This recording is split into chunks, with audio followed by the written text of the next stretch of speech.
Então, a segunda parte do desenvolvimento de porta-aviões neste ponto provavelmente vale a pena notar que vamos seguir o desenvolvimento do porta-aviões de frota em suas várias formas nesta pequena série, principalmente com base no fato de que uma vez que você começa a incluir porta-aviões leves, porta-aviões de escolta, porta-aviões de hidroaviões, porta-aviões de manutenção e coisas do tipo, você acabaria falando por cerca de 3 ou 4 horas em qualquer era particular que você se importe em definir vagamente, mesmo em que é necessariamente um resumo relativamente breve.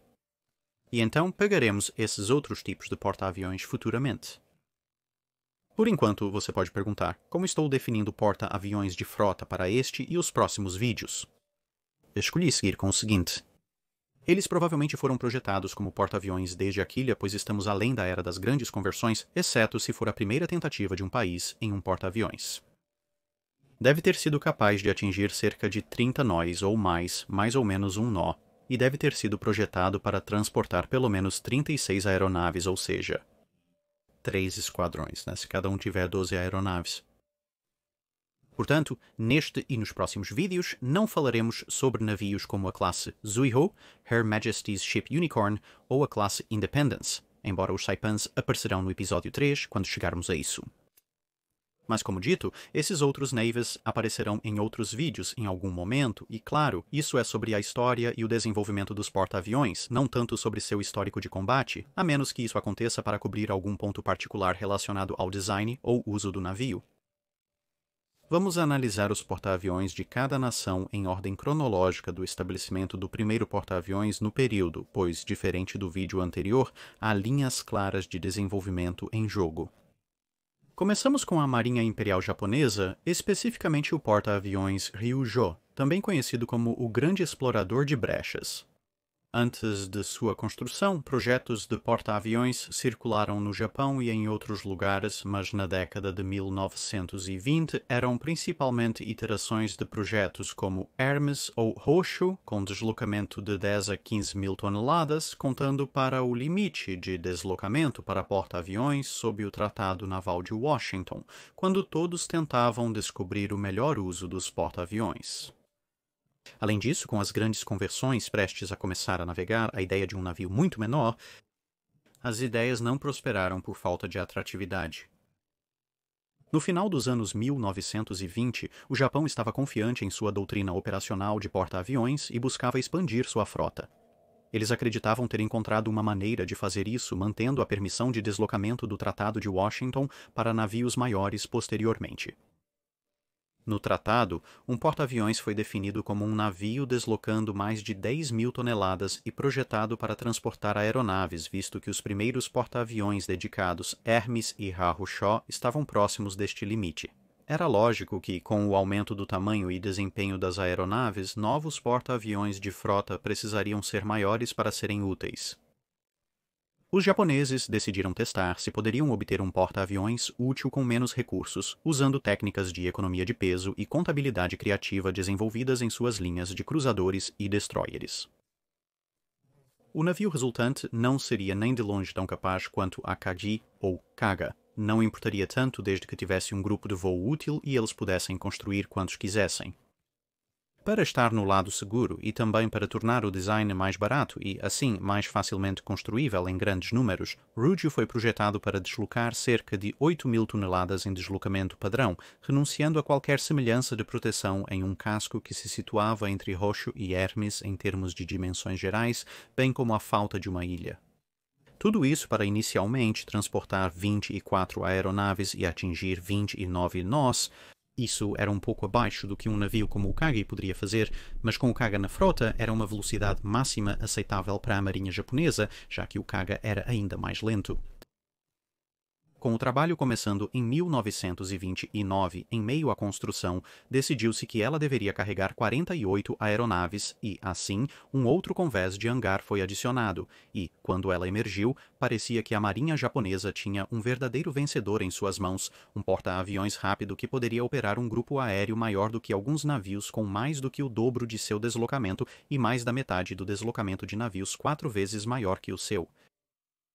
2 deste novo tipo ofereceriam mais redundância e aeronaves do que os gigantes porta-aviões da classe Lexington, enquanto precisariam de menos homens para tripulá-los. Mas tudo isso foi abruptamente interrompido por dois grandes acontecimentos. Primeiramente, o Tratado Naval de Londres de 1930 fechou a brecha que Rougier estava explorando com uma série de esclarecimentos.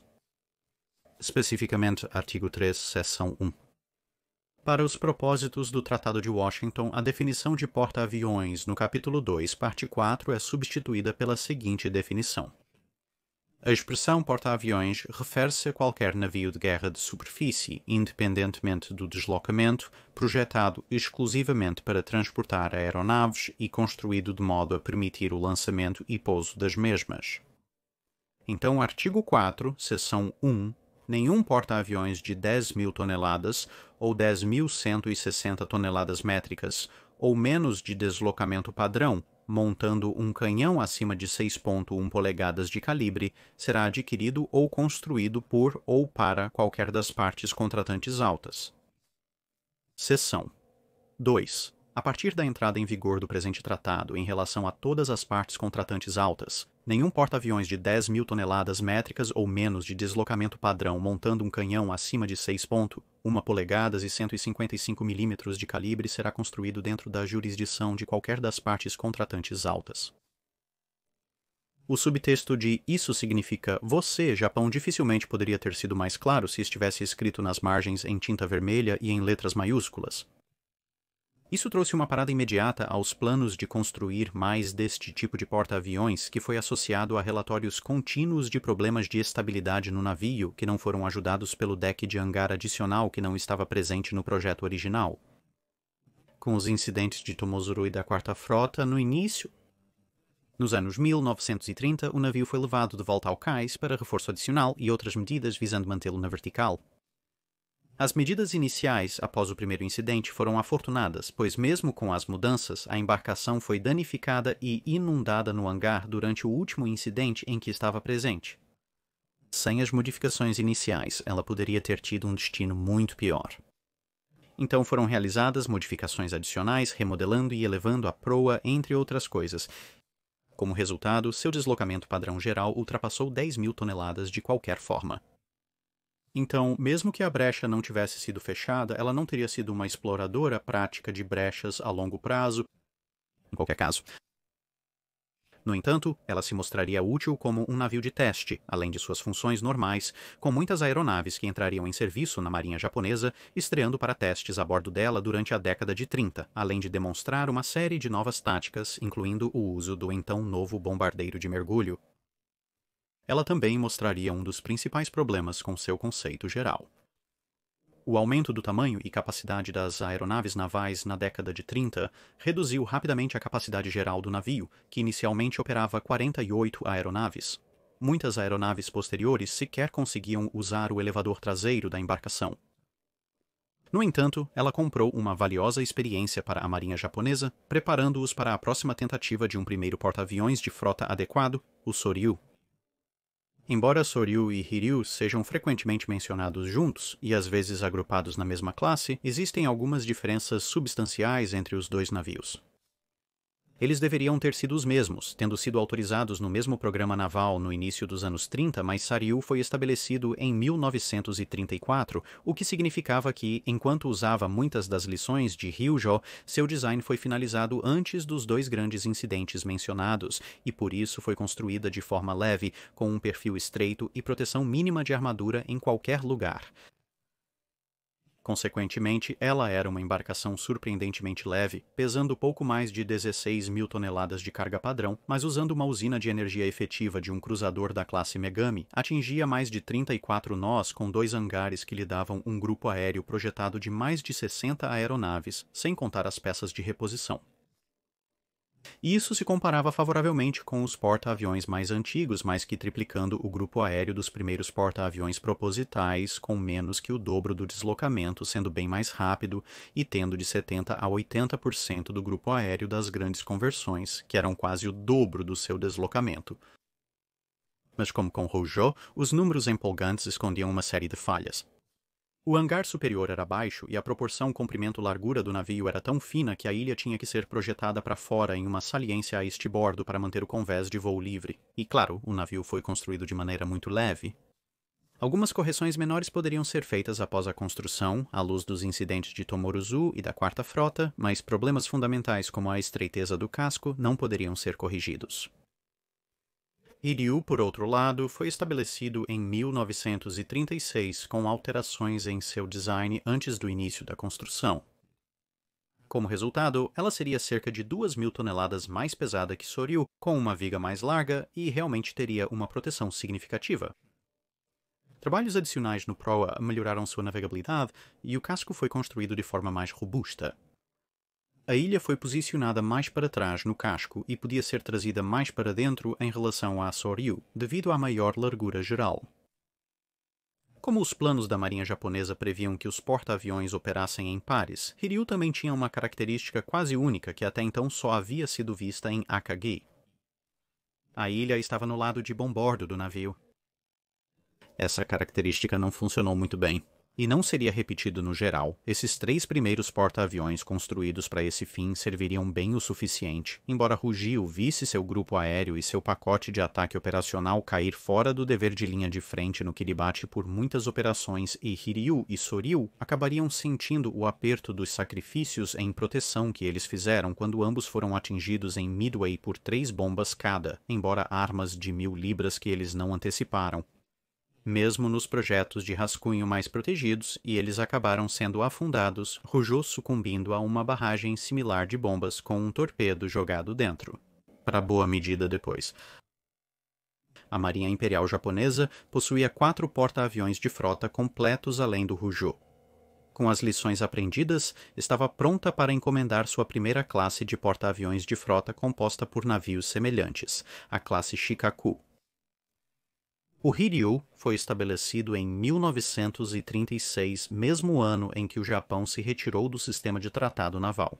Isso permitiu que os Shikakus fossem encomendados no ano seguinte sem preocupações sobre limites de deslocamento, representando uma enorme mudança. A Marinha Japonesa queria um porta-aviões que combinasse o melhor de todos os seus navios anteriores, o significativo poder de fogo defensivo do Kaga reformado, a enorme capacidade de carga de um Kagi e a velocidade do Soryu e Hiryu, bem como uma melhor blindagem e melhor alcance operacional em comparação a qualquer porta-aviões, seja atual ou projetado, em serviço japonês, americano ou britânico. Assim, o deslocamento do novo navio seria quase o dobro da quantidade de água que o Soryu havia deslocado, registrando pouco menos de 30.000 toneladas de deslocamento padrão, tornando-os o maior projeto de porta-aviões de frota dedicado do período pré-guerra. E eles também incorporariam um controle de danos muito mais avançado e um sistema de defesa contra torpedos abrangente quando comparado aos projetos anteriores. No entanto, um grande problema só foi alterado no último minuto. Originalmente, os navios foram projetados com uma ilha do lado do porto localizada aproximadamente no meio do navio. A ideia era ajudar a equilibrar o navio, pois o peso da ilha compensaria o peso dos exaustores do lado estibordo. Além disso, para aumentar o espaço aberto disponível na parte frontal do convés de voo para decolagens, acreditava-se que metade do comprimento do convés era suficiente para pousos. O último fator era o mais importante, mas os exaustores estavam no caminho de uma ilha a estibordo naquela posição desejada. Forçar um alinhamento a bombordo teve o benefício extra do efeito de equilíbrio citado antes. Mas enquanto o Shokaku estava em estágios avançados de construção, experimentos no Akagi e relatórios de ambos e, inicialmente, testes do Hiryu começaram a indicar que uma ilha do lado de bombordo não era uma ideia tão boa, o que, juntamente com a crescente percepção de que aeronaves novas e mais pesadas precisariam de áreas de pouso mais longas, obrigou a realocação da ilha para o lado estibordo a cerca de 1/3 do caminho ao longo do navio a partir da proa. Enquanto o Zuikaku, por ter sido iniciado mais tarde, poderia ter essa mudança implementada mais facilmente, no Shokaku um patamar parcial para a ponte no lado de bombordo já havia sido construído e então, enquanto sua ilha também foi movida para essa nova posição estibordo, ela ainda teria esse pequeno patamar no lugar como um pequeno indicador visual de qual navio era qual na classe. Outras inovações incluíram um pequeno proa bulbosa para auxiliar na navegação em alta velocidade, embora várias fontes discutam se era um, o outro ou ambos os navios que foram equipados com isso.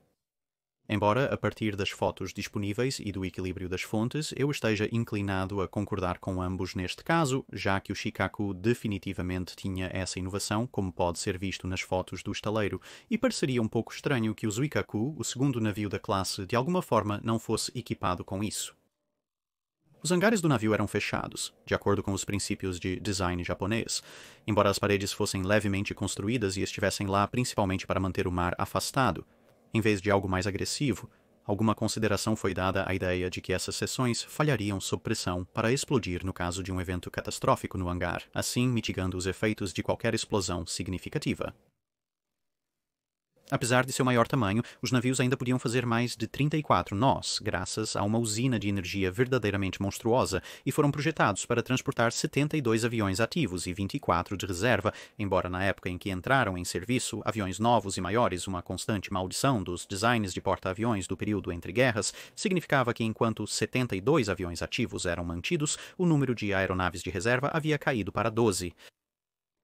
Grandes, rápidos, bem protegidos e com um grande grupo aéreo, os Shikakos representavam porta-aviões excepcionalmente poderosos para a sua época, embora o enorme deslocamento tenha ajudado, com algum argumento sendo possível que, pelo menos no momento da comissão, eles eram os porta-aviões mais poderosos do mundo, embora os avanços tecnológicos ocorrendo com grande rapidez no final dos anos 1930 e início dos anos 40, particularmente no departamento antiaéreo, exacerbassem algumas das fraquezas do navio, ou mesmo criassem novas.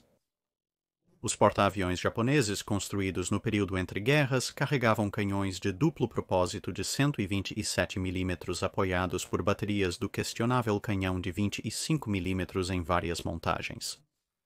Ocasionalmente metralhadoras apareceriam, mas geralmente eram úteis apenas para usar rastros para mostrar de onde o inimigo estava vindo. O próximo projeto de porta-aviões da Marinha Japonesa foi autorizado em 1939. Mas só teria o trabalho iniciado em 1941 e, portanto, fica fora do escopo deste vídeo, esse porta-aviões, é claro, sendo o Taihu. Enquanto isso, a Marinha dos Estados Unidos da América enfrentava um duplo desafio.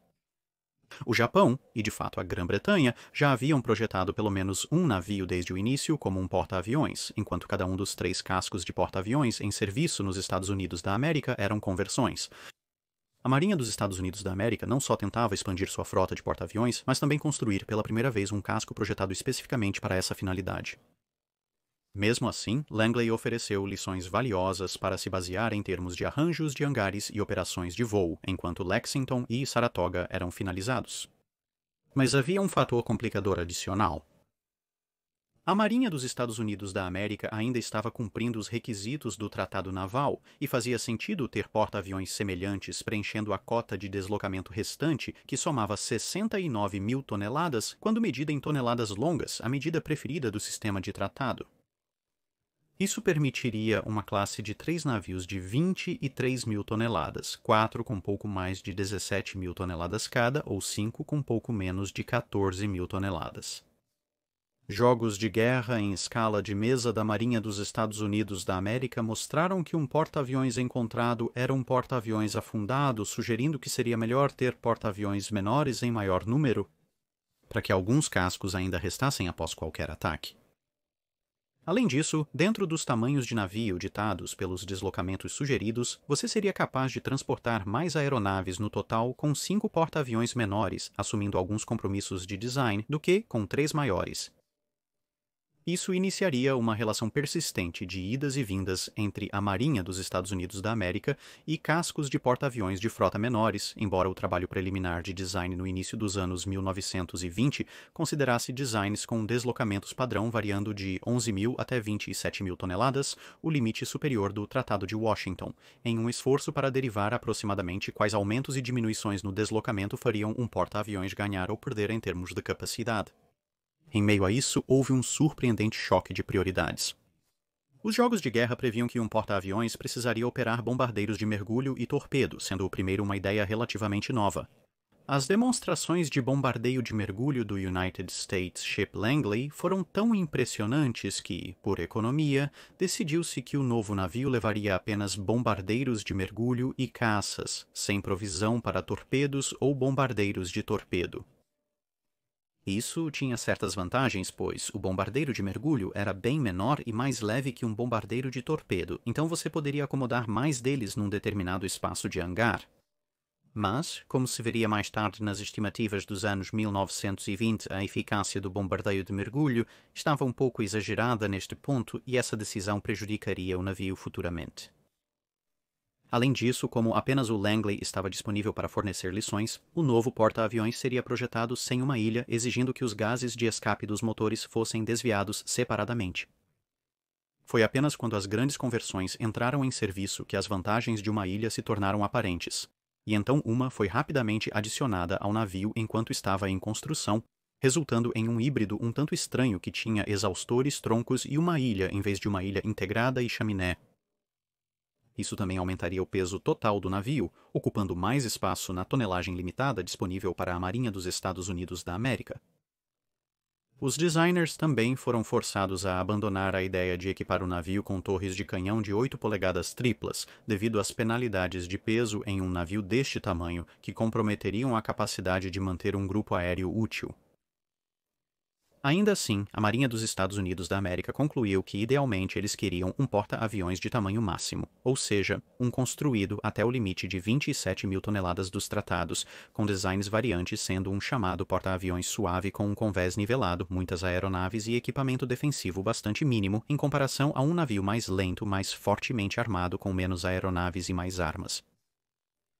Na outra extremidade, também houve alguma tentativa de um design de 10 mil toneladas menos uma onça para explorar a mesma brecha que Rudio tinha. No entanto, a Marinha dos Estados Unidos da América não encontrou um design que permitisse os pesos e tamanhos projetados de futuras aeronaves funcionais. Assim, com os extremos definidos, o trabalho retornou aos 3 múltiplos de deslocamento mencionados. No final dos anos 1920, o design do United States Ship Ranger seria concluído. Apesar de só ter sido encomendada em 1930 e estabelecida em 1931, ela incorporou características únicas para os porta-aviões da Marinha dos Estados Unidos da América da época, conforme o design. Um convés de hangar aberto permitia o aquecimento das aeronaves antes de serem levadas ao convés de voo. O navio possuía provisionamento para catapultas transversais ao convés, mas elas não foram instaladas para reduzir custos e deslocamento. Além disso, tinha a capacidade de operar como um porta-aviões tanto em marcha ré quanto avançando. Sendo um porta-aviões desde o início do projeto e graças aos hangares abertos, o Ranger tinha mais espaço de hangar que os Lexingtons, além de altura suficiente para transportar um número substancial de aeronaves desmontadas suspensas do teto. Em teoria, ela poderia transportar 76 aeronaves, o mesmo que o Lexington, com metade do deslocamento. Isso incluiu uma pequena bateria de canhões antiaéreos de 5 polegadas e 25 calibres, uma bateria considerável de metralhadoras de 50 calibres e planos para introduzir o novo canhão de 1.1 polegada, projetado principalmente para enfrentar bombardeiros de mergulho. Então, o que não havia para gostar? Bem, houve compromissos. Os arcos de fogo para as armas antiaéreas não eram ideais, e a bateria antiaérea seria posteriormente movida consideravelmente ao longo de sua vida útil. Ela também não era tão rápida quanto a Marinha dos Estados Unidos da América queria. Embora capaz de atingir pouco mais de 29 nós em um bom dia, isso se comparava mal com os rápidos Lexingtons. O menor tamanho do Ranger significava que ela também perdia velocidade muito mais rápido à medida que o mar crescia e os níveis de vento aumentavam em tempo ruim, resultando em um limite mais prático de 28 nós na maioria dos casos. A proteção era praticamente inexistente, sem sistema de defesa contra torpedos e armadura mínima, suficiente apenas contra armas de destroyers menores. O convés de voo mais curto e a localização questionável dos elevadores, resultantes da tentativa de acomodar catapultas transversais não instaladas, reduziram um pouco a velocidade das operações aéreas. Esses problemas se tornaram rapidamente aparentes nos anos 30 e, como resultado, ela ficaria restrita a ambientes de baixa ameaça durante a Segunda Guerra Mundial. Com mais experiência disponível de Lexington e Saratoga e as primeiras avaliações do potencial de Rangers, a Marinha dos Estados Unidos da América ficou com tonelagem suficiente para mais 2 ou 3 cascos. No topo, poderiam construir 2 porta-aviões de 27 mil toneladas, justificando o trabalho anterior. Ou eles poderiam construir 3 porta-aviões de 18.500 toneladas. 4 Rangers iguais foram logo descartados. Claramente, este tinha sido o nível de tonelagem mais baixo. Uma última opção também foi avaliada. 2 porta-aviões que chegaram a pouco menos de 21 mil toneladas juntamente com uma repetição do Ranger. A decisão foi bastante difícil. A Marinha dos Estados Unidos da América queria remediar muitas das falhas no design do Ranger, o que os porta-aviões maiores ofereciam mais oportunidade para. Mas eles também queriam mais cascos, e, como a Marinha japonesa, eles acreditavam que as operações com porta-aviões em pares eram uma boa ideia. Apesar de algumas melhorias serem possíveis em um 18.500 toneladas, isso não dava muito espaço para atualizações e deixaria a Marinha dos Estados Unidos da América com 2 grandes porta-aviões, 3 médios e o Ranger. Eventualmente, a decisão foi tomada para ir com uma solução de compromisso repetir o Ranger, que pelo menos em teoria seria mais barato e teria alguma utilidade, enquanto 2 cascos de 20.800 toneladas ofereciam um escopo razoável para melhorias no design, como a reintrodução do bombardeiro de torpedo realmente tendo um sistema de defesa de torpedo, priorizando velocidade, proteção reforçada e mais defesas antiaéreas, bem como a ideia de ter 2 decks de decolagem ou, mais precisamente, a capacidade de alguns aviões mais leves, como caças, decolarem diretamente do hangar, bem como operações normais a partir do convés de voo. Quase imediatamente houve um debate sobre qual forma os níveis elevados de proteção deveriam tomar. A defesa contra torpedos era garantida, mas alguns achavam que um porta-aviões projetado para atacar linhas de suprimento inimigas deveria ter forte armamento anti-superfície e proteção de armadura de cinturão. Outros acreditavam que a principal ameaça seriam outros porta-aviões, priorizando assim a proteção do convés e o poder de fogo antiaéreo.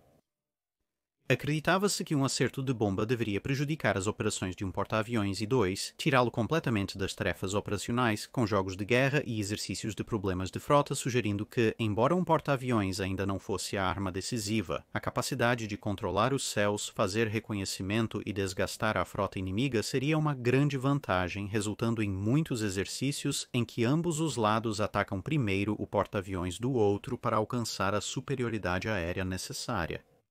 Considerou-se seriamente implementar um convés de voo blindado, mas, devido aos requisitos associados a um grande grupo aéreo, base do pensamento de porta-aviões da Marinha dos Estados Unidos da América na época, decidiu-se que não era possível em um porta-aviões com este deslocamento sem muito comprometimento em outras áreas. Um dos esquemas propostos durante o design do Ranger, o esquema J, era maior que o solicitado, carregava apenas 65 aeronaves. Tinha um convés de voo com 2/3 do comprimento do casco, mas oferecia proteção pesada de armadura e uma bateria completa de cruzador pesado com 3 torres de canhão triplo de 8 polegadas à frente. Mas, felizmente, seria a proposta imediatamente anterior, esquema 1, que passou a formar a base da classe Yorktown. Este 20.000 toneladas teria proteção contra tiros de canhão de 15,24 cm e 90 aeronaves, embora o cálculo do número de aeronaves variasse conforme o tipo transportado e pudesse exceder os limites práticos das operações de convés. O Ranger poderia transportar até 108 aeronaves se usasse apenas caças e ocupasse totalmente o hangar e o convés, apesar de seu complemento usual na época ser cerca de 70.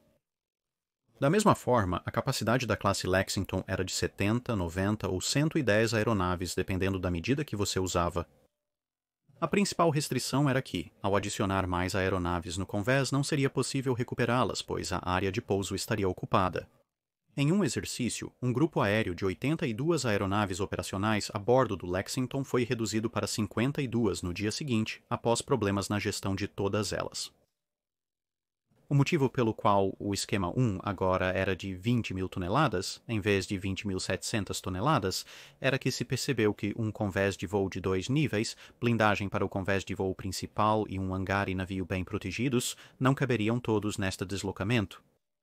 Então, ao reduzir cerca de 700 toneladas e alocá-las de ambos os navios para o terceiro navio menor, esperava-se que 2 das características pudessem ser mantidas de qualquer maneira, mas o terceiro navio poderia usar as 1.400 toneladas extras combinadas para incorporar alguns recursos adicionais que faltavam no Ranger. O porta-aviões menor perderia o sistema de defesa contra torpedos e teria um grupo aéreo teórico de cerca de 20 a menos que os navios de 20.000 toneladas, com a característica sendo descartada sendo o convés de voo blindado em ambos. Isso era, em parte, para manter um hangar alto e, em parte, porque, enquanto outras marinhas usavam bombardeiros de mergulho com bombas de 226,8 kg, a Marinha dos Estados Unidos da América também considerava aeronaves com bombas de 453,592 kg, o que trazia desafios maiores em alocar armadura de convés suficiente para detê-las. Houve uma breve agitação de atividade após a definição desses designs, reexaminando a ideia de canhões de 6 ou 8 polegadas. Felizmente, a sanidade prevaleceu e foi apontado que tal armamento não poderia ser ajustado a um porta-aviões com um grupo aéreo útil, conforme os padrões da Marinha dos Estados Unidos da América, sem aumentar massivamente o navio e perder o terceiro porta-aviões menor. Descobriu-se também que o sistema de defesa contra torpedos não protegia a parte do navio mais propensa a ser atingida, exigindo que o volume do casco fosse realocado das extremidades para o centro, permitindo a instalação de um sistema de defesa contra torpedos com profundidade suficiente.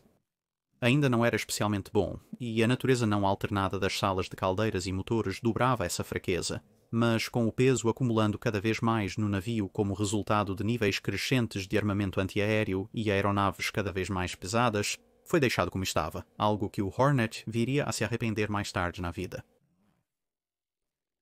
Felizmente, essa rodada de economias para pagar por aumentos em outros lugares não eliminou novamente o armazenamento de torpedos, apesar da sugestão. Porém, o convés de voo foi ampliado para aeronaves de alto desempenho e catapultas foram adicionadas no convés de voo e no hangar. Os novos navios teriam o 5.38 de dupla finalidade superior ao 5.25 do Ranger, que era apenas para defesa antiaérea. Diferente do Ranger, os Yorktowns teriam uma ilha e chaminé, conforme o projeto, apesar dos oficiais de ar tentarem arduamente manter o convés nivelado até a última revisão do design. Yorktown e Enterprise seriam estabelecidos em 1934 e o trabalho de design passaria para a WASP e depois para a classe Essex, não restrita pelo tratado. A pressão das nuvens de guerra no horizonte faria com que um terceiro navio, Hornet, fosse estabelecido em 1939. Apesar dos compromissos conhecidos no design do Yorktown, era muito mais rápido construir outro navio da mesma classe. Com mais de 32 nós de velocidade, a Marinha dos Estados Unidos da América sabia que os 3 navios da classe Yorktown seriam interoperáveis com os Lexingtons. Em geral, os Yorktowns eram excelentes porta-aviões para seu porte, e mesmo com preocupações sobre suas defesas contra torpedos, provaram-se surpreendentemente resistentes a ataques nessa área. As duas principais fraquezas do design eram a maquinaria não alternada e a falta de proteção substancial contra ataques de bombardeio em mergulho. Este último contribuiu para a perda do Yorktown e as visitas repetidas do Enterprise aos estaleiros.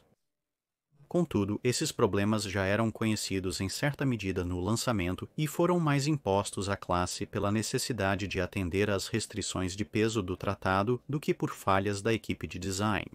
Como dissemos, eles realmente projetaram porta-aviões de 27 mil toneladas que mitigaram muitas dessas preocupações. Isso, é claro, deixa o WASP, que sofreu com muitos dos mesmos problemas que os Yorktowns durante a fase de design, limites no deslocamento e o fato de que, embora uma extensa experiência da operação dos Lexingtons agora estivesse disponível quando seu design foi finalizado e a quilha foi colocada em 1936, nenhum dos porta-aviões construídos para esse fim estava ainda em serviço. Então, algumas características introduzidas no Ranger e nos Yorktowns ainda eram consideradas não comprovadas neste ponto. Embora seu deslocamento fosse muito mais próximo do Ranger do que do Yorktown ou Enterprise em muitos aspectos, o WASP seria reduzido em relação a este último em vez de ampliado a partir do primeiro, em parte devido ao design mais avançado do Yorktown e em parte porque foi reconhecido que havia uma série de características no Ranger que os designers especificamente queriam evitar, como o convés nivelado com a ilha instalada às pressas. O desejo predominante era manter o armamento tanto em termos de aeronaves quanto de armas, a quase todos os outros custos, o que resultou no WASP ter as mesmas armas defensivas que os Yorktowns, uma mistura de armas de 5 polegadas e 38, 1 polegada e 1 ponto e armas de calibre 50 pontos. Com isso definido, várias outras opções foram consideradas, considerando os efeitos no grupo aéreo de diferentes níveis de velocidade e armadura. Com os mesmos níveis de armadura e defesas contra torpedos, os Yorktowns reduziram o grupo aéreo pela metade e a velocidade caiu para 25 nós inaceitáveis.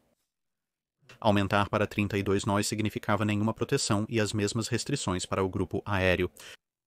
Uma tentativa de ter proteção parcial de armadura e um sistema de defesa contra torpedos deixou um grupo aéreo na casa dos 60, mas também reduziu a velocidade para a casa dos 20 para permanecer no deslocamento alvo aproximado de 14 mil toneladas.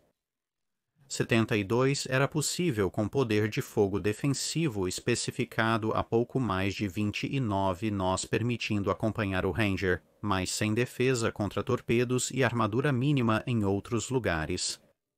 E esse grupo aéreo só foi possível com a eliminação de torpedos e bombardeiros de torpedo do design, semelhante ao Ranger, embora, como se viu, o Wasp operaria Avengers de qualquer maneira mais tarde. Apesar disso, o Wasp possuía várias características inovadoras. Sua maquinaria parcialmente distribuída a tornava muito mais resistente que seus predecessores maiores, se os danos fossem limitados a inundações.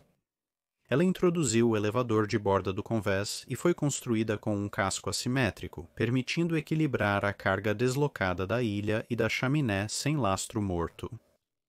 Infelizmente, sua estabilidade foi quase desfeita por algo que não tinha nada a ver com o design do navio, seu grupo aéreo. O peso geral de aeronaves mais modernas, significando que o peso total de seus 4 esquadrões projetados era mais do que o dobro do que as estimativas iniciais de design haviam sugerido, o que por sua vez significava que ela não poderia carregar aeronaves de reserva caso esse peso adicional no alto do navio resultasse em um momento Her Majesty's Ship Captain. Descobriu-se que o WASP poderia realmente fazer quase 31 nós, pelo menos em teste, graças a uma série de pequenas, mas críticas melhorias na tecnologia do motor que ocorreram enquanto ela estava sendo projetada e construída, mas era pequena o suficiente para ser adicionada ao navio sem qualquer redesign radical, embora a velocidade no mar permanecesse em torno de 30 nós. No final, sua falta de proteção, assim como a do Ranger, levaria à sua perda quando ataques de torpedos romperam os tanques de combustível. Porém, como nos Yorktowns, essas fraquezas eram conhecidas no lançamento e introduzidas devido aos limites de peso do tratado, não por negligência dos projetistas. Com o fim do sistema de tratados, a próxima classe de porta-aviões a ser construída seria a Essexes, que basicamente incluía quase tudo que eles tiveram que deixar de fora dos Yorktowns, com exceção do convés de voo blindado, além de nova tecnologia e lições, é claro, desenvolvidas em ambos os porta-aviões do período entre guerras desde sua construção. Como os Essexes se enquadram na Segunda Guerra Mundial, deixaremos para outro vídeo. Contudo, há mais um ponto a citar sobre os porta-aviões da United States Navy antes de continuarmos. Em 1938, quando o Congresso autorizou mais 40 mil toneladas de porta-aviões que eventualmente levariam ao Hornet e eventualmente ao Essex, houve um forte impulso na Marinha dos Estados Unidos da América para mais porta-aviões leves para controle do mar, novamente 4 cascos de cerca de 10 mil toneladas em vez de 2 maiores. O almirante Gormley descreveu o caso para estes da seguinte maneira. Os Estados Unidos têm uma força de frota suficiente para obter comando essencial no Atlântico contra qualquer oponente, exceto a Inglaterra, para obter comando no Pacífico Oriental ou para disputar comando no Pacífico Ocidental. Seja qual for a situação, o problema de exercer o comando do mar será um difícil. Nossa superioridade de força pode forçar, e provavelmente fará com que o outro sujeito se espalhe. Devemos nos preparar para cercá-lo. Opostos pela Alemanha, Itália ou ambos, nosso problema é interromper suas rotas comerciais enquanto protegemos as nossas de forma econômica, mas eficaz. O mesmo vale para o Pacífico. Ao considerar o problema de perseguir os Emdens, termo da Marinha dos Estados Unidos da América para invasores de superfície armados, reconhecemos a vantagem de cobrir uma grande área com uma força de reconhecimento aéreo móvel de ampla base, apoiada por poder de fogo adequado. A atual visão dos Estados Unidos da América de um porta-aviões é focada principalmente em um navio capaz de transportar 72 aviões com poder de fogo, velocidade e proteção, modificado para se adequar ao limite global de tonelagem. As táticas para empregar nosso grande porta-aviões podem ser resumidas assim. São necessários cerca de 30 minutos para lançar e 60 minutos para embarcar todos os aviões. É necessário navegar contra o vento por cerca de 30 minutos para lançar aviões, e as catapultas do porta-aviões podem alterar esse processo. Para fora, deve seguir contra o vento por cerca de 1 hora para embarcar todos os aviões. Vulnerável a ataques por depender de um único convés de voo para muitos aviões. A vulnerabilidade mantém o porta-aviões afastado da proximidade do inimigo. Isso causa voos sem carga e aumenta a dificuldade de coordenar as operações aéreas com as de outras forças. Quando separados da frota principal, os grandes porta-aviões geralmente precisam ser escoltados por cruzadores e destroyers. O grande porta-aviões carrega uma mistura de tipos de aviões: caças, bombardeiros, bombardeiros de torpedo e de reconhecimento. O grande porta-aviões subordina o poder de fogo ao poder aéreo. Ele foca no poder do ataque aéreo. Em geral, a área que pode ser patrulhada ou pesquisada por um porta-aviões com 72 aviões excede pouco aquela que pode ser pesquisada por um porta-aviões de 36 aviões. Para patrulhar uma área de 500 por 1.200 milhas, seria mais eficiente usar 3 pequenos porta-aviões com menos aviões do que 2 grandes porta-aviões. Se só houvesse porta-aviões grandes disponíveis, 3 seriam utilizados para a missão do mesmo jeito. Para o reconhecimento, precisamos de um número de porta-aviões para espalhá-los. É necessário reduzir a vulnerabilidade dos navios em relação à quantidade de aviões inutilizados por danos no convés de voo ou subaquáticos. Precisamos de um aumento no poder de fogo para reduzir a dependência deles em relação à proteção constante e próxima de cruzadores. Podemos reduzir o número de aviões por porta-aviões e melhorar a eficiência das operações de busca para um determinado número de aviões, tornando a função primária desses aviões o reconhecimento. Eles devem ser capazes de carregar bombas e ter manobrabilidade e armamento suficientes para atuar como caças, mas o principal requisito é o reconhecimento. 18 a 24 desses aviões fornecerão uma unidade muito eficiente para esse propósito. Um porta-aviões construído para o propósito geral de operar com cruzadores no exercício de controle de áreas marítimas também preencherá outras funções ou necessidades. Por falta de designação adequada, é chamado de porta-aviões de reconhecimento. Veteranos ou historiadores da Marinha dos Estados Unidos da América podem reconhecer a origem dos argumentos para o navio de controle do mar nesse conjunto de ideias. Se você quiser ter pesadelos, imagine se isso tivesse acontecido: uma Marinha dos Estados Unidos da América com muitos navios pequenos, armados com versões navais do Skua. Agora que todos pararam de gritar, podemos continuar com o vídeo. Essa posição particular levaria à preparação de um design de 10.000 toneladas e depois de 15.000 toneladas, mas as preocupações contínuas sobre a utilidade e sobrevivência do Ranger e Wasp em qualquer tipo de ambiente hostil levariam à rejeição desses como armas da frota, embora parte do trabalho fosse referenciada quando se tratava de projetar os porta-aviões leves da classe Independence da época de guerra, que, claro, foram convertidos a partir de cascos de cruzadores. Assim, a Marinha Real resistiu mais que as outras duas grandes potências, em parte por ter mais cascos para ganhar experiência com porta-aviões. O Japão tinha Honshu, Akagi e Kaga. A Marinha dos Estados Unidos da América tinha Langley, Lexington e Saratoga. Enquanto a Marinha Real tinha Hermes, Argus, Eagle, Furious e mais tarde Courageous e Glorious, refletindo uma ampla gama de escolhas de design e opções e dando muito o que pensar quando se tratava de projetar novos cascos construídos para esse fim. Um bom número desses também estava operacional muito antes de Lexington, Saratoga, Akagi e Kaga. O fato de isso também ter permitido à Marinha Real resistir ao pior da Grande Depressão sem pagar por novos porta-aviões foi uma escolha semipolítica deliberada.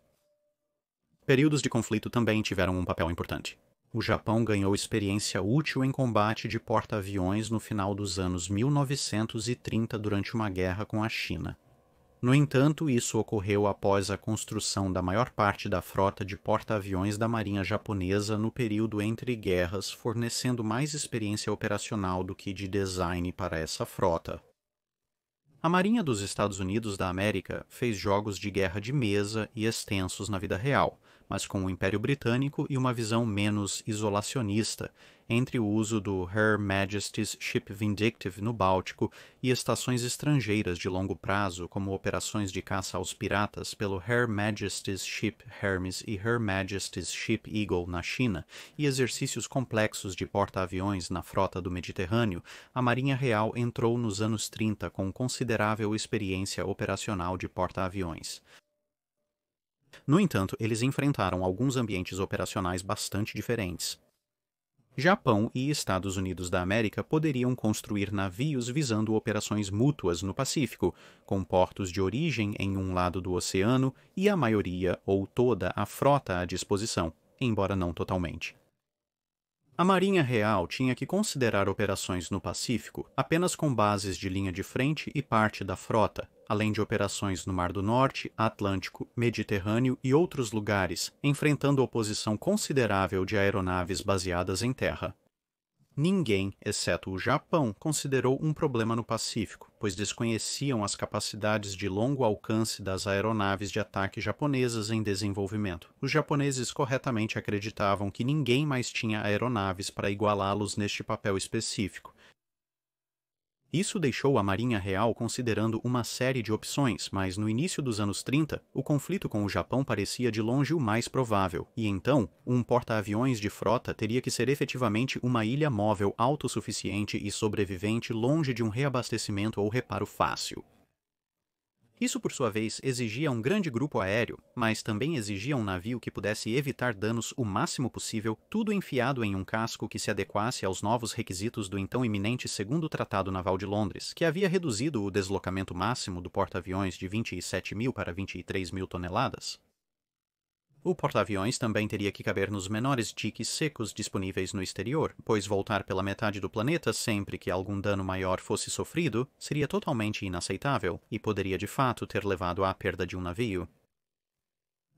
Ideias a esse respeito circulavam na Marinha Real e foram refinadas durante os anos 1920 e início dos anos 30 com algumas tentativas de construir tal embarcação no O final dos anos 20 foi interrompido pela Grande Depressão, e quando o dinheiro voltou a corresponder à necessidade, havia uma base sólida de designs para trabalhar. O resultado geral de tudo isso foi o desenvolvimento do Her Majesty's Ship Ark Royal, com um grupo aéreo teórico de 72 utilizando um hangar duplo fechado que resultou em uma embarcação com um enorme bordo livre. Mas ela diferia dos designs anteriores de várias maneiras. Significativo foi a falta de armamento anti-superfície dedicado, algo característico na linhagem de design até então. O navio estava repleto de armas antiaéreas para a época, com o dobro da bateria antiaérea pesada de um Yorktown, comparável aos maiores Chicacos. Possuía 16 canhões de 4,5 polegadas em 8 montagens duplas, além de uma bateria pesada de armas antiaéreas médias e metralhadoras. Apesar de seus defeitos, os pom-poms de 2 libras eram com 40 mm as armas antiaéreas médias mais pesadas instaladas em um porta-aviões no período entre guerras, superando os canhões de 1,1 polegada e 25 mm, além de serem numerosos em quantidade de canos. A proteção contra ameaças de superfície incluía apenas defesas passivas, armadura, um sistema de defesa contra torpedos e os canhões de 4,5 polegadas para atacar possíveis inimigos. E, claro, a esperança de que a velocidade permitiria ao navio ficar à frente da perseguição tempo suficiente para que os escoltas ou os aviões do porta-aviões conseguissem retardar o incômodo. Um convés com hangar duplo foi preferido por facilitar as operações aéreas, pois o convés de voo poderia ser mantido totalmente livre se necessário. Também se considerou que as condições operacionais em alguns mares que a Marinha Real navegava provavelmente veriam aeronaves estacionadas no convés rapidamente se tornando caras, embora interessantes, casas para peixes. Devido às limitações de deslocamento e à natureza empilhada dos hangares duplos, o Ark Royal não teria tanta altura por hangar comparado aos porta-aviões de hangar único da Marinha dos Estados Unidos da América, mas com 16 pés havia uma folga decente para aeronaves em cada convés. No entanto, não havia espaço suficiente para aeronaves de reserva suspensas, algo que reduziria o tamanho do grupo aéreo conforme aeronaves maiores e mais modernas entrassem em serviço. Enquanto o estacionamento no convés permanecia descartado, os limites de deslocamento também descartavam um convés de voo blindado, levando ao uso extensivo de soldagem em vez de rebites para economizar peso. O desejo por uma proteção lateral pesada e o fechamento dos hangares os deixou mais estreitos e apertados que outros designs, pois o espaço entre o revestimento do casco e o hangar era ocupado por essas medidas de proteção. Também ocupando esses espaços estavam os extensos equipamentos de prevenção e manuseio de danos que foram instalados. Isso se tornou algo como uma obsessão na Marinha Real após a perda na Primeira Guerra Mundial de um de seus primeiros porta-aviões, o maravilhosamente nomeado Ben Maishri, para um incêndio de combustível de aeronave. O casco era mais curto na linha d'água do que no convés de voo devido à necessidade de se ajustar aos diques secos menores. Foram adicionados 35,96 metros ao comprimento total até o nível do convés de voo, cerca de 21 metros acima da linha d'água. Para ter uma ideia da escala, o convés de voo do Ark Royal ficava quase 10 pés mais alto acima da água do que o convés de voo de um super porta-aviões nuclear moderno. Projetada para cerca de 30 nós, ela alcançou 31 nós durante os testes. Como nos porta-aviões deste vídeo, exceto os Chicacos, houve compromisso pelas restrições de deslocamento do tratado. No Ark Royal, isso foi encontrado principalmente nos espaços de maquinário, menos subdivididos que a prática padrão. Isso facilitou a manutenção do navio, pois os decks inferiores, quase como uma catedral, eram mais fáceis de se mover. No entanto, isso se provou seu calcanhar de Aquiles quando ela foi atingida por torpedos na Segunda Guerra Mundial, com os grandes espaços sendo riscos fatais de inundação.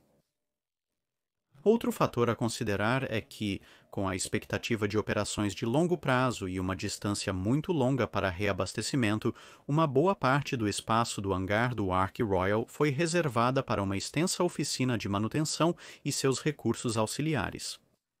Isso foi projetado para permitir que o navio consertasse e reconstruísse aeronaves danificadas que retornavam de missões prolongando sua vida útil. As marinhas dos Estados Unidos, da América e do Japão abordaram isso, alocando estruturas de aeronaves sobressalentes para seus porta-aviões com uma oficina de maquinário reduzida.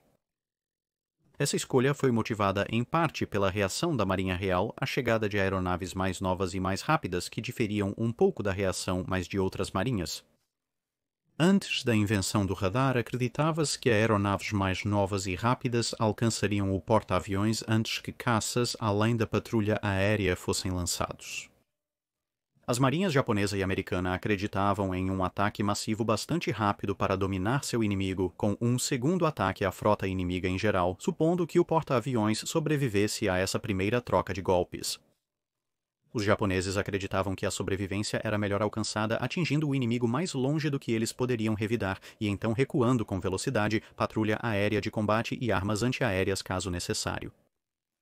A Marinha dos Estados Unidos da América confiou mais em atingir o inimigo de forma dura, rápida e primeiro.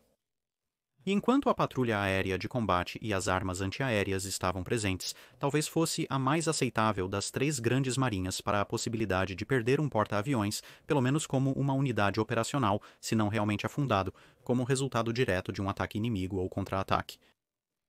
A Marinha Real planejava operações de longo prazo, com o grupo aéreo projetado para ataques contínuos ao longo de semanas. O porta-aviões sobreviveria parcialmente através da patrulha aérea de combate e evasão, mas principalmente por ser um alvo cruel e resistente. Que um ataque inimigo dificilmente conseguiria acertar em primeiro lugar, daí a preponderância de armamento antiaéreo. Dito tudo isso, o ARC Royal foi projetado com um papel de ataque pesado incomum em mente. O grupo aéreo do ARC Royal, mesmo sendo menor que outros porta-aviões dedicados como Soryu ou Yorktown, era focado em bombardeiros de torpedo, que também atuavam como aeronaves de reconhecimento, papel desempenhado por bombardeiros de mergulho em navios americanos. E aeronaves de reconhecimento dedicadas em outros navios da marinha japonesa neste período, com o equilíbrio sendo composto quase inteiramente por bombardeiros de mergulho, os caças sendo um componente relativamente pequeno de seu grupo aéreo total, o uso duplo ostensivo de aeronaves como o espeto à parte, e isso talvez também explique o grupo aéreo ligeiramente menor, já que, claro, o bombardeiro de torpedo ocupa mais espaço. Também estreando a bordo do navio e um fator em seu design estava a capacidade para operações noturnas, algo que a Marinha Real estava obcecada desde Jutland. Nos dias pré-radar, essa era parte da razão para as aeronaves da frota aérea sempre terem um segundo assento para ajudar na navegação, e também em parte porque os complementos de caças eram tão pequenos. À noite seriam desnecessários, mas durante o dia poderiam ajudar a proteger a frota. Para isso, os navios tinham um farol de retorno com um recurso bem engenhoso. Ele girava uma vez por minuto em um feixe muito apertado. A tripulação sincronizava seus relógios com ele antes de decolar, para que quando recebessem o feixe brevemente em seus equipamentos, comparando o sinal com o ponteiro dos segundos no momento do recebimento, obtivessem automaticamente uma direção de volta para o navio. Por exemplo, se um radiotelegrafista recebesse o sinal 30 segundos após o minuto, então o farol estava apontando para o sul naquele momento, e ele, portanto, teria que virar reciprocamente para o norte para encontrar o navio. Com a construção do Ark Royal, a ameaça crescente de aeronaves de ataque rápido, exercícios mostrando que o fogo antiaéreo talvez não fosse tão letal quanto esperado, e as crescentes ameaças na Europa, aumentou a probabilidade de ter que lutar no alcance de uma cobertura aérea terrestre significativa. E tudo isso resultou na necessidade de mudar a abordagem no design. O Pacífico era um novo ambiente, com a Marinha dos Estados Unidos da América e a Marinha japonesa construindo porta-aviões maiores com grupos aéreos significativos, aumentando drasticamente o número de aeronaves que um porta-aviões da Marinha Real provavelmente encontraria. Sem qualquer maneira de detectar ou interromper ataques iminentes a tempo, novamente pré-radar, bem como o desejo de ter os porta-aviões operando muito de perto com uma frota rápida, o que pode resultar em eles receberem uma certa quantidade de fogo direto, parecia ao almirante Henderson, então encarregado de adquirir novos navios para a Marinha Real, que os próximos porta-aviões teriam que ser muito mais resistentes para sobreviver aos inevitáveis ataques iminentes. Isso levou ao próximo conjunto de porta-aviões, se tornando a classe Illustrious. Mas não era apenas a ameaça do poder aéreo inimigo, mas também uma questão de papel. Como visto com o Ark Royal, a Marinha Real tinha uma visão diferente sobre operações de porta-aviões em relação às marinhas japonesa e americana, o que influenciou a classe Illustrious. Com a Marinha Real já possuindo um número de cascos semelhantes em perfil de papel, se não grupo aéreo ao Ark Royal, nomeadamente Furious, Courageous e Glorious, estes poderiam fornecer uma defesa aérea mais geral e poder de ataque à frota. Mas com a guerra europeia, todos os potenciais adversários tinham marinhas significativamente menores que a britânica e, portanto, provavelmente abrigariam suas próprias forças no porto até que considerassem as circunstâncias favoráveis a eles, sentados sob a cobertura de poder aéreo baseado em terra e tentando desgastar a Marinha Real por atrito. Começando atrás com planos para um assalto aéreo em massa com bombardeiros na frota de alto mar, se a Primeira Guerra Mundial durasse mais, a Marinha Real planejou atacar a frota inimiga no porto com aeronaves de porta-aviões para atraí-los para a batalha com a Marinha Real, ou afundá-los ou danificá-los onde estavam, eliminando a frota inimiga. Mas nos anos 30, muita coisa estava clara. Nenhuma quantidade razoável de porta-aviões poderia contestar os céus sobre Wilhelmshaven ou Taranto durante o dia, e qualquer tentativa de lançar um ataque noturno, usando os necessariamente mais pesados e menores aviões de ataque naval, deixaria os navios responsáveis em um risco significativo de contra-ataque por aviões baseados em terra de maior alcance, tanto na ida quanto especialmente na volta. Com a Marinha Real investindo pesadamente em operações noturnas, o problema da superioridade numérica era menor, mas o risco de um contra-ataque avassalador era ainda maior neste perfil de missão e, portanto, a proteção tinha que ser a prioridade absoluta. Assim, a classe foi projetada com uma caixa blindada que formava o hangar, levando a uma pesada placa de armadura nas laterais, o que exigia um hangar fechado, juntamente com um teto blindado que formava uma boa parte do convés de voo e também cobria os espaços de maquinário e depósito de munições. Isso foi projetado para funcionar em 2 níveis. O convés de voo blindado resistiria diretamente a bombas de cerca de 500 libras, o que significa que pouco ou nenhum dano seria sofrido e qualquer problema menor poderia ser rapidamente corrigido. Contra armas maiores, bombas de 1.000, 1.500 e 2.000 libras, a resistência significativa da armadura serviria para iniciar o fusível da bomba após o impacto, o que levaria então à detonação da bomba pouco tempo depois, relativamente alto no navio. Embora isso destruísse aeronaves e danificasse o hangar, as extensas medidas de controle de danos e a compartimentalização deste espaço deveriam, em teoria, salvar parte do grupo aéreo e permitir que o navio sobrevivesse, enquanto sem essa proteção tal arma perfuraria o navio antes de explodir, causando danos mais fatais aos depósitos de munição, ao casco subaquático ou aos motores. Além disso, se essas armas mais pesadas fossem lançadas a altitudes mais baixas ou em um ângulo, o convés de voo blindado deveria fornecer uma proteção relativamente boa ao desviar seus ataques. Isso manteria o porta-aviões operacional ou reparável, preservando a força de porta-aviões da Marinha Real durante um possível conflito prolongado e, na maioria dos casos, garantiria a integridade do próprio grupo aéreo.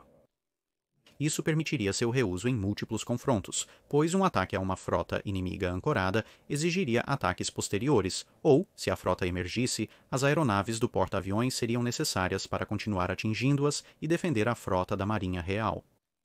Assim, o pensamento era que se a proteção permitisse ao grupo aéreo sobreviver a um ou mais ataques aéreos inimigos, então o menor número de aeronaves que a armadura exigiria seria uma troca aceitável, já que seria melhor atingir um inimigo meia dúzia de vezes com 3 dúzias de aeronaves de cada vez do que uma vez com 6 dúzias de aeronaves e depois ter o porta-aviões desativado ou destruído.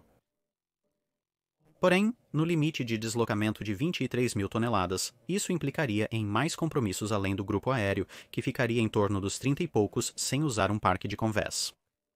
Além disso, perder-se-ia a extensa oficina de reparo e manutenção a bordo do Ark Royal, impulsionando o desenvolvimento de outro tipo de porta-aviões de apoio, melhor abordados separadamente. O armamento antiaéreo continua forte, mas o espaço do hangar foi reduzido conforme o navio diminuía de tamanho, permitindo blindagem suficiente na área necessária com as limitações de deslocamento impostas. Isso significava que o hangar teria menos espaço e altura do que hangares em navios de tamanho comparável nas marinhas dos Estados Unidos da América e do Japão. E entre números baixos e um papel muito ofensivo, o equilíbrio geral de aeronaves transportadas foi o mais ponderado para uma defesa em termos de percentagem de qualquer um dos porta-aviões do período. Porém, como sua construção começou apenas em 1937, foi possível integrar o radar durante a fase de equipamento, permitindo um uso mais eficaz do pequeno complemento de caças do que teria sido possível. O quarto navio, Indomitable, foi alterado para ter um hangar duplo parcial, pois o ritmo do desenvolvimento de aeronaves navais já começava a indicar que um porta-aviões com um pequeno complemento poderia ser reduzido a inútil com a chegada de aeronaves maiores. Isso aumentou sua capacidade de carga sem um deck park para 48 aeronaves, embora quando entrou em serviço acabasse carregando mais aeronaves de combate do que de ataque, pois o curso da guerra no mar havia mudado substancialmente quando entrou em serviço operacional completo. No final dos anos 1930, assim como na Marinha dos Estados Unidos da América, houve discussões sobre uma série de pequenos porta-aviões de 10 a 12 mil toneladas. Porém, os projetos mostraram um custo de 60% de um Illustrious para um terço do grupo aéreo, além de baixa velocidade e sobrevivência limitada. Assim, a ideia foi rapidamente descartada. De todas as principais classes de porta-aviões do período entre guerras, a classe Illustrious seria a única a sair do outro lado da Segunda Guerra Mundial sem sofrer uma perda de casco, embora não por falta de tentativas do inimigo, o que de muitas maneiras validou a resistência incorporada ao projeto. Mas os hangares baixos, que haviam sido um compromisso necessário para blindar os navios no deslocamento limitado disponível, significava que suas carreiras pós-guerra eram limitadas pela incapacidade de operar as aeronaves novas e cada vez maiores, e assim eles passariam a década seguinte ou mais como navios de segunda linha e de treinamento, embora fossem os únicos porta-aviões pré-guerra a terem algum papel importante no ambiente pós-guerra. Nenhum dos porta-aviões japoneses pré-guerra sobreviveu. Dos americanos, Saratoga, Ranger e Enterprise foram bombardeados, desmontados e colocados em reserva, apesar dos esforços para preservá-los, sendo a não preservação do Enterprise uma das maiores injustiças. Havia mais 2 tipos de porta-aviões de frota que seriam construídos durante o período entre guerras, embora nenhum deles entrasse em serviço pois nenhum foi concluído. As classes alemãs Graf Zeppelin e francesa Joffre, mas como nunca foram concluídos, eles terão seus próprios vídeos separados. Assim se encerra o desenvolvimento de porta-aviões de frota no período entre guerras. A Segunda Guerra Mundial veria Taiho, Essex, Implacable e outros entrarem em campo, enquanto ainda outros esforços como Seydlitz, Aquila e assim por diante, e até certo ponto Shinano, nunca chegariam a se concretizar. Mas os detalhes desses navios e o desempenho da frota de porta-aviões do período entre guerras em combate ficarão para outra ocasião.